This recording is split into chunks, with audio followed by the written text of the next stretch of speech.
Hi, I'm Jason Skeesick, and I'm a results leader. You're listening to ResultsLeader.fm. Being a thought leader is easy. Getting results is hard. This show is for the results leader who lives and dies by their results. Here is your host and chief results leader, Jonathan Rivera. Yes, y'all. It is time once again for another ResultsLeader.fm. This is the only show on the internet dedicated to the coaches and consultants who live and die by their results. Welcome back to another edition. Glad you're here. And as always, I've got a treat for your earbuds. In today's show, how the magic between your ears keeps you stuck and making less money and having less freedom than you should. The plus equals minus formula for success. How ruthless introspection uncovers your identity. Why suffering with friends makes you a better business person. Today, the entrepreneurial evangelist who helps passionate entrepreneurs build the foundation and frameworks they need to impact the world, Mr. Jason Skeesick, joins us on the show. Let's go. Jason, welcome to the show. Are you ready to rock this thing? Oh my gosh, JR, I'm beyond ready. Our first conversation was a ton of fun, and I just cannot wait to have a conversation with you, and I appreciate you sharing your audience with me today. Let's rock and roll. Let's give our listeners a quick win. What book have you given most as a gift? Lately, it's been Essentialism. I've given that book to probably 10 people since I read it about 3 months ago by Greg McKeown. So that's the answer. And it's definitely a must read for anybody out there that's honestly anybody who wants to be more productive and live a more decision-based life that is essential. Essentialism. I am adding that to my reading list. Yeah. Thank you for that. And now it's story time.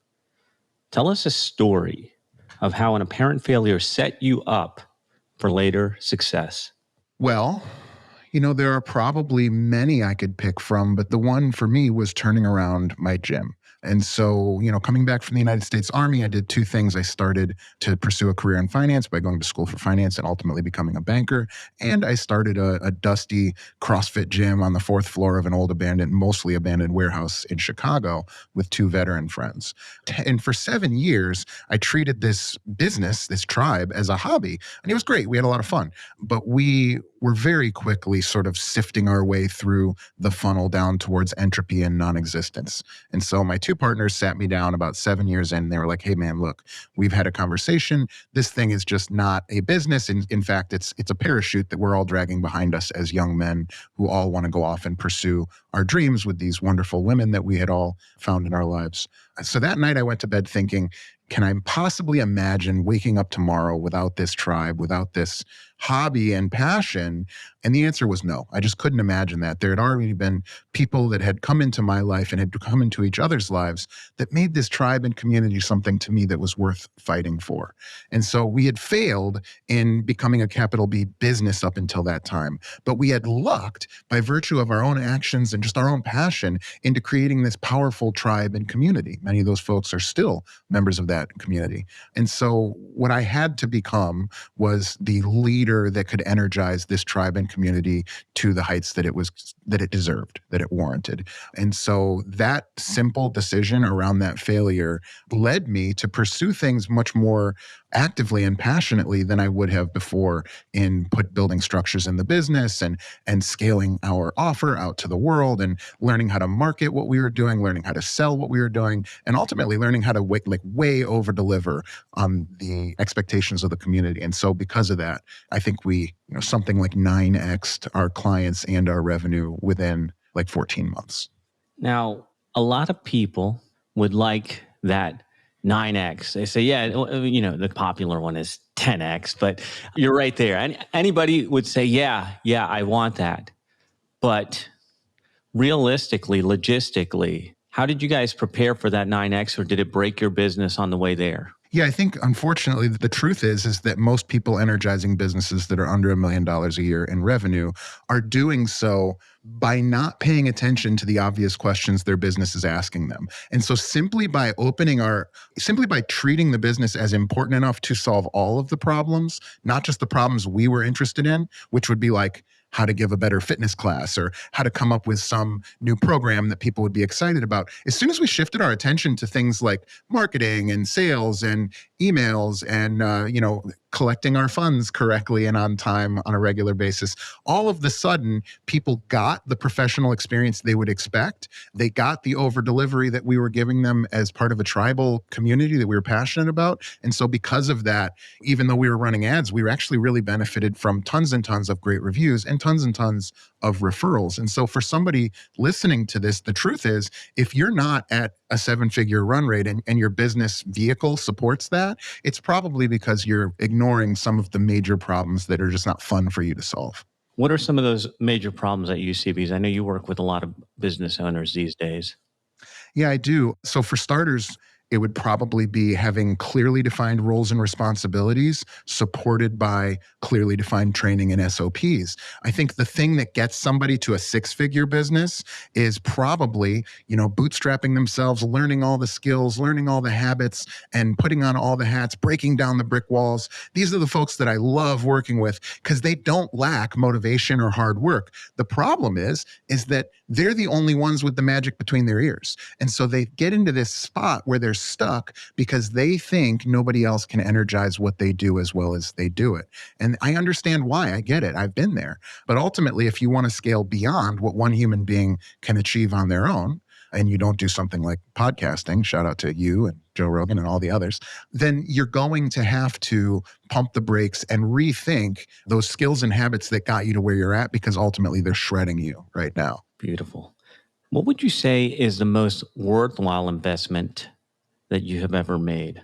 100% without a doubt in myself. So investing in skills, in habits, in knowledge, in being in the room with people that something that was stretching my mind was simple for them, being a part of masterminds, being a part of courses, pursuing those things that would allow me to help the world in bigger and better ways. Now, I happen to be a fan of masterminds. Yeah. And I don't know if all our listeners are aware of the power of masterminds, but can you give us an example of how your mind was stretched, or maybe even one of your clients, because I know you host masterminds as well, how the stretching happens that takes you to another level by being in that room? Yeah, I mean, just imagine whatever stage you're at right now. I mean this respectfully, but imagine you're a baby who doesn't know how to walk. If you go to a room where everybody's walking around easily, and in fact, effortlessly, not even thinking about it, all of a sudden it becomes not so ridiculous that you might one day walk. And in fact, one day you may be able to run and do all these other exciting things. And so my personal experience is very much that. I was very fortunate to, in my very first mastermind as an entrepreneur, they had rented a mansion at a vineyard in San Diego, and I was surrounded by people who I knew from my industry had big followings and had been very successful. And I'll just never forget that first mentor, his name's Mike Bledsoe, looking at me and saying, if you're not currently billing $50,000 a month at your gym, you're doing it wrong. Like, you're not even a business yet. And that, it hurt a little bit, but that was good because it opened my ears. Pain tends to open your eyes and your ears more than your mouth, right? Hopefully. And so from that, at the time, I think we were doing something like $8,000 a month. And it just didn't even mathematically make sense to me that we one day could. And certainly we had many six-figure months, not that long after that was said to me. And so my friend Scott Ferguson always talks about the plus equals minus theory of mentorship, which is plus you should always have a mentor who's further down the path than you that can help you to see what's possible. Equals you should always be in mastermind sessions and working with peers who are at similar levels to you, because you hold each other accountable and you inspire each other to take bigger and bigger action. And then minus, have someone who you're mentoring who's further back on the path than you, because JR, knowing how to do something, that's knowledge, right? Being able to look at it from one direction and saying, this is how I do it. That's knowledge. But when you start to mentor or teach other people, you have to look at these things in so many different ways. And I think that knowledge with 3 dimensions becomes wisdom. And so pursuing wisdom is actually increased by working with mentees. Was that a good answer for your question? What's wisdom? What does that mean to you? I think wisdom is a depth of dimension around something you once knew. And so, ironically, I'm glad you asked that follow up. In the last few years, I've reread many of my favorite books. In fact, more of my books that I'm reading right now are books that I read when I was younger. And I'm getting just wealth of information from this new perspective that I have. And so, while I may one day add to the manifold business books and self-improvement and all that stuff, I may one day write that book. However, truthfully, you probably already know the book that's going to change your life, and you may have already read it. In the last 5 years, what new belief, behavior, or habit has most improved your life? I think it's the foundations, it's the seed, it's the kernel, because I think for many years I thought I didn't like selling and marketing the things that I was super passionate about. So for a good 15 years, I've thought of myself as an entrepreneur, but only in the last few have I found myself really energized about outreach and selling and saying, you should do this. You should do this thing that I'm selling. And it's worth 10 times what I'm charging it for. And part of that is, previously I was willing to tolerate not a perfect match with what my business was and what I was out there evangelizing. And now it's that seed, the idea of I must believe in my soul that this thing is good for the world and it's good for this, people call it an avatar, this particular group of people that I'm serving. And by really aligning myself with that, I found that I have boundless energy to speak it out to the world and to recruit for myself. And so there's just my wife describes it best. When the phone is ringing and she's calling someone, she's like, most of the time, I hope they don't pick up. I think for a long time, JR, I was hoping people wouldn't pick up, if that makes sense. And now, I cannot wait to get through to people and talk to them about the magic, the beauty, the power of what it is that we offer to the world, because I really strongly believe in it. And so if you're an entrepreneur, certainly it doesn't have to be my thing, it should be yours, but do not for one day waste your time trying to energize a business that you're not super passionate or believe in. So what I hear you saying is you spent many, many years incongruent. You weren't lining up your passion, your beliefs, and everything that was you into the service that you were providing. And what I'm curious about, because I get that, right? Right now, I can tell you what I'm about in just a few words. Yeah. But it took me about 15 years to figure out those few words. For you, what flipped the switch so that you could get in alignment and get that joy and that energy and that power? Yeah. So, I think that I probably at every step of the way would have told you that I was aligned with what I was doing. But I think part of that, so much of the entrepreneurial experience is internal. It's so much based on how you view yourself and your own limiting beliefs around who you are, around whether or not you deserve to be energizing the mission that you're in fact putting forward to the world. And I think that it is only through ruthless introspection and being around in masterminds and mentorship and mentoring others that are like you that you're ever going to be able to suss out your own pure identity. I think there's 3 phases to identity. I think this is a good point to say this, JR. I think one is you're attributed your identity. When you're a kid, people tell you what you are. They say you're pretty, you're tall, you're smart, you're fast, whatever it may be. And you sort of latch onto that and you build around it. And if you're lucky, you get to a place where, everybody's heard that you are the combination of the 5 people you spend your time most with. So you now start to look outward for your identity. I'm a little bit like him in this way, but not like that. And she reminds me of things that I like about myself in this way, but not in that way. And if you do well, then you get to this place where, you're surrounding yourself with people that you hold in esteem and they're virtuous and you emulate that. I think the third level, though, JR, is internal. And the beauty of internal seeking of your identity is it's fractal and infinite, which means you can continue pouring your view into that abyss forever, and it will always have something to teach you. So you don't need to rely on someone that you can't count on to provide you the example. You actually get to learn it from within. But it takes a lot of time before you're able to get there. And certainly, JR, I would say that 10 years from now, Jason would laugh at me now and say, you don't know about the 4th level, or you're not even looking yet, or whatever it may be. But I think a big part of how an entrepreneur shows up in the world is how an entrepreneur shows up in the mirror. Powerful, powerful. I feel like we need to dive a little bit deeper into this. Maybe this is a lot to ask. Maybe not. I don't know what level you are and what chakra is going on and what vibration frequency you're at. But Can you give us a couple tools or exercises that you use for that ruthless introspection? Absolutely. So, if we're talking about exercises that you do once or twice in your life, I would say things like core values, working through your core values in a pure way, and like not what you wish you were, not what you heard about Bill Gates or Steve Jobs, but in fact who you are, what makes you you. I say your core values are the embers that burn inside you. They are who you are, whether you like it or not. It's only in your best interest to understand them so you can use them to your best interest, right?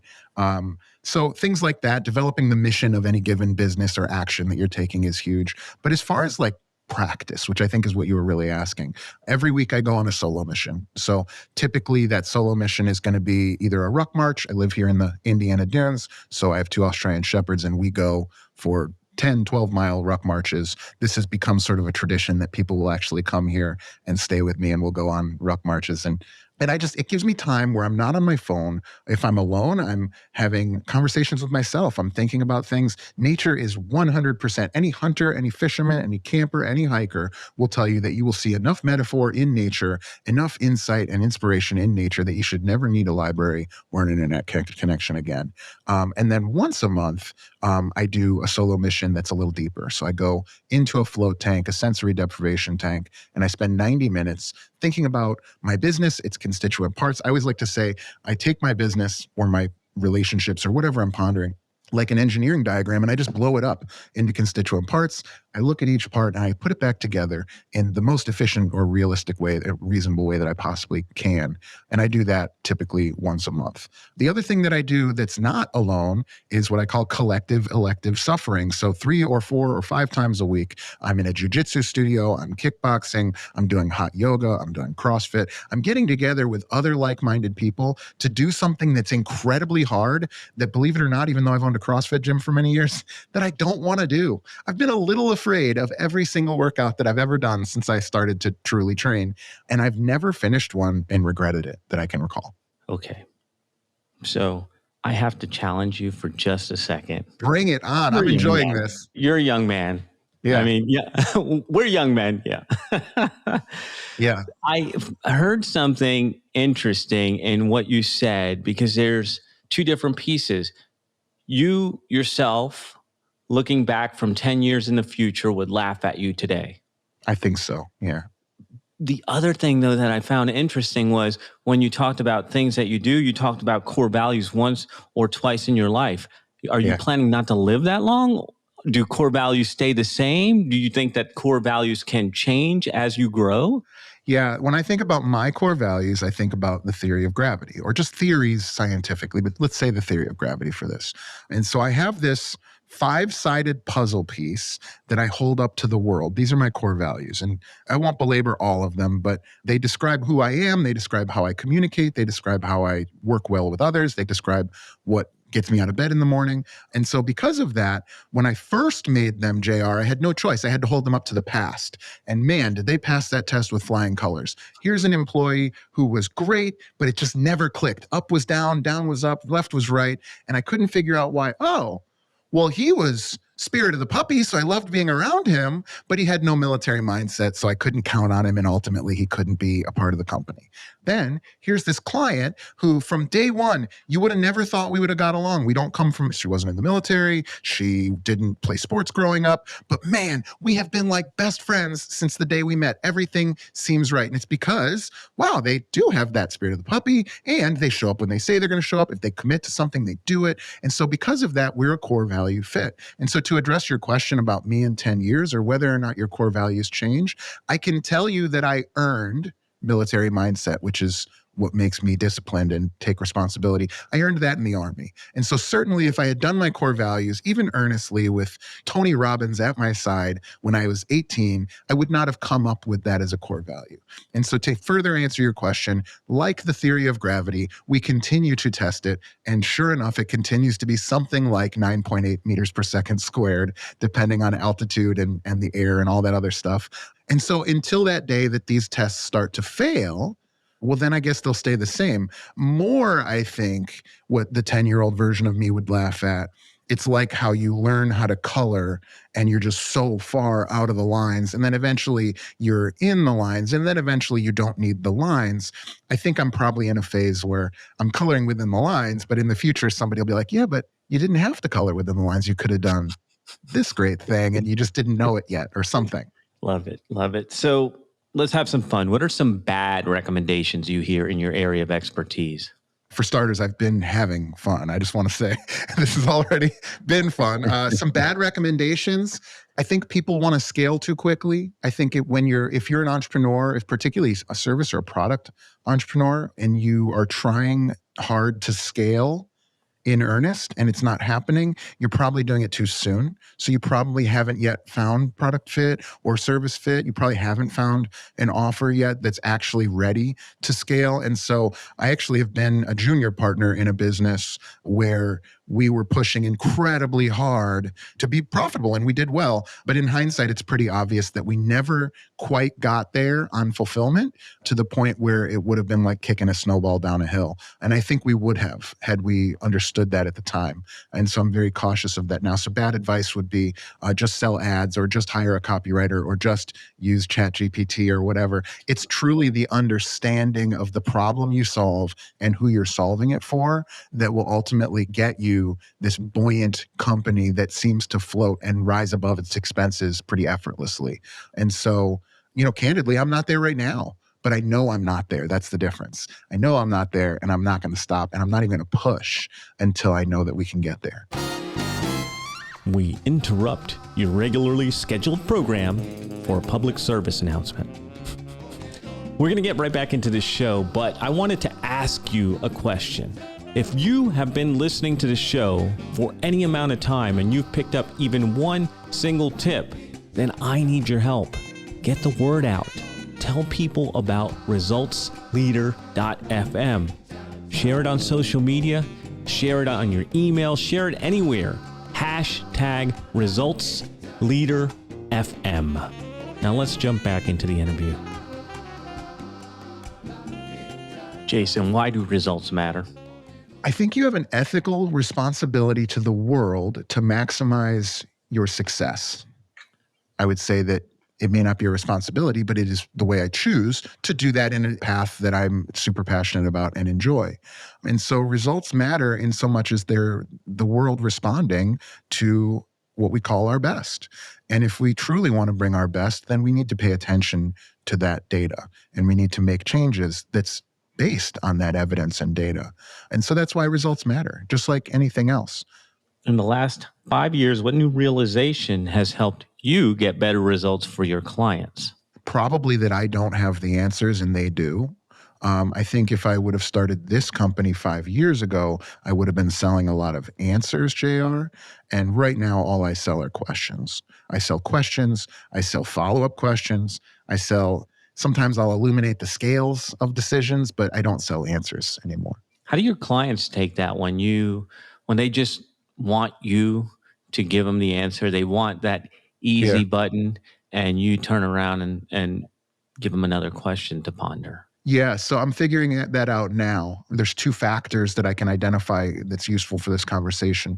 The first factor is my own inability to ask the right questions, and that continues to get better. And so like a stand-up running material, if you've ever listened to any of these podcasts, like Rogan does this a lot, and they talk about the process, if you're not listening, you're going to end up staying bad forever. And so part of it is like, I'm not asking the right questions, so I get better at asking questions, the right questions that garner the right results. Because ultimately, they wouldn't do it. And I know this to be true. They wouldn't do it if I just told them the answer. And then the second thing is, it's actually avatar selection. And so I've chosen to work with people that are going to try to climb Mount Everest. And so if I find myself with someone who, when I'm giving them the right breadcrumbs, they're still taking the wrong choices, it's probably because they're actually not going to do that anyway. And so that person I just need to be more and more comfortable with letting take their own journey wherever it's going to lead them. Because I'd rather let somebody who thinks they want to climb Everest end up in a field of daisies than try to take somebody that's in a field of daisies and force them up Mount Everest. Give us some practical tips, because this is a very, very common subject that comes up on this show. How do you get better at asking the right questions? While you're asking the questions, there needs to be a part of you that's not you. And so that's the dumb way of saying you need to at least understand that you speak from a position of ego enough to where you can try to be subjective third party watching it happen. Because when I'm asking that question, my ego thinks that's the right question. I'm never going to not think the thing that I think is right. But what I can do is understand that I'm fallible. And I can understand that their reaction is as important or more important than my saying it. And so there's like, you can be right or you can be effective. I think that in order to kind of marry those two, you need to be willing, in fact, eager to find where you're wrong. And this is a shift that's happened for me over maybe the last 3 years, where I've always been good at arguing and somewhat smart. And so I always wanted to win arguments. But what I found was I would lose something like, if losing an argument is we don't agree at the end of a conversation, I would always lose something like around 50-ish%. But as soon as I stopped needing to start with the right idea and desiring to end with the right idea, I think I broke up for a second. Did I break up for you? Oh, I got a notification. But as soon as I stopped trying to win arguments, I found myself shoulder to shoulder with everybody I was talking to. So either we enter into a discussion where we have different opinions and I convince you that I am correct, in which case I've solidified my position. Or I find myself very quickly realizing that, in fact, you are correct. Now I've leveled up my knowledge and I find myself with a new ally sitting shoulder to shoulder with me. And so it's the same with anything that I'm doing. If I'm just looking for the capital T truth and am willing to jump off this stupid lily pad that I started from, well, then there you go. So if I had to sum that up for our listeners, correct me if I'm wrong, but the way I heard it is you're saying to come into it with humility, with the ability to not have a direction that you're pushing, but more like help them get to where they need to go without you having to influence them. Am I close here? I think you're close. I think, if I'm being real, the way I approach this is still very much wanting to be right. And so I don't know that I would come off to many people as being humble, but what I end up doing is recruiting them in pursuit ruthlessly of truth. And so I say like, no, I actually want you to throw stones at this because I want the best result. I've had a mentor who is incredibly successful, and that was one of the things that characterizes his success, is he would have an idea, and then he would ruthlessly seek out people who would disagree with it because it would only get stronger. It would either add from that person or it would be diminished by that person. In either case, he ended up with the best answer. What area of your business would you like better results? I don't think anything that I do is good enough yet. I just don't. I think that when I feel like it's something, I don't know what I'll feel then, but I don't think there's anything that I do yet that is as good as it can be. And I think that's probably good. I think that what I deal with every day, fulfilling this business in the couple of forms that I do, is incredibly challenging, and it's imperfect by nature. But I am so down to hunt down perfection in any form that I can. Is there such thing as perfection? No, but you hold something to a high ideal. You hold something to an ideal and you work to try and work towards it because that gives you a guiding light. I'm never going to get to the North Star, JR, but I'll be damned if it's not going to get me where I'm going. So I hear you talking about targets. I mean, we aim at the target. We don't always hit it, but we're moving in the right direction. What results are you most proud of? For the first part of my career, building a tribe and a community that to this day is strong and resilient, building a tribe that gathered men and women together who never met, who now have babies walking around on this planet. There's about 10 of them. Seeing a post on social media where it's somebody talking about how they went on a trip with their best friends, and I was there the day that they all met. That type of stuff is huge. And so now in this next chapter of my life, it's business babies. And so it's seeing someone who didn't know what to do but had this idea or expertise and seeing them flourish, or seeing two people that maybe had their own paths and they come together and either they challenge each other to new heights or they become partners and create some third thing. And so for me, it's all about either the literal or business babies that ultimately these tribes are creating. Any parting thoughts you want to share with the results leaders who are listening to us right now? You can do it. And if you can't do it with what you've got, there is somebody that can help you to do it. And it might not be me. It depends. But the more you understand yourself, the more you will know where you need help to do the thing that you really care about. I know our listeners are going to want more from you. Where can they get it, Jason? Well, for starters, if you're still listening to this, it's because you love JR and you love what this podcast is putting out. So first, I would ask you to like, subscribe, share, and review this podcast because he's putting unbelievable content out there. This has been a great interview. And if you still have any energy left, I would invite you to come to www.spearandclover.com. I have tons of free resources there. We do offer a free test drive of our mastermind, which meets every Friday. And we also have an entrepreneur's resilience quiz you can take that's going to give you free, immediate tips and feedback on how you can have more freedom in your business. Both of those things can be found at spearandclover.com. You do have a podcast, don't you? I do have a podcast. I have Spear and Clover podcast. I'm very fortunate that everything kind of aligns under one banner of Spear and Clover, so you can't miss it. And we're also across all social media platforms, across YouTube and all audio platforms. And I hope that you'll be seeing more and more of us as time goes on. So check us out there as well. I dig it. We will have links in the show notes. Thank you, Jason, for hanging out with us. Thank you, Results Leaders, for tuning in. Another episode is in the can. That is a wrap for another edition of ResultsLeader.fm. If you are out there getting results for your clients and you want to be featured on the show, go to ResultsLeader.fm now and apply to be on the show. And if you love what you're hearing, share the show, give us a rating and review, do anything to help us get the message out there. Thought leadership is easy, but results leadership is hard. We'll catch you on the next one.